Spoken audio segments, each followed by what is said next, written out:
Hi, this is the Motorola Razr 40 Ultra and I'll show you the fingerprint scanner task on this device.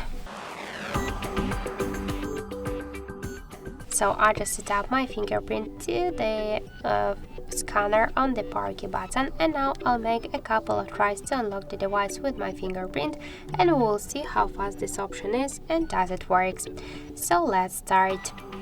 1, 2, 3, 4, 5.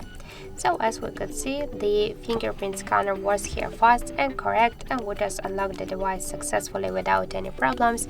So I just suggest you to try this unlock method, but don't forget that the face unlock the fingerprint scanner. The fingerprint unlock method is less secure than the bytecode or pin code unlock methods. So thank you for watching, and if you like this video, leave thumbs up and subscribe our channel.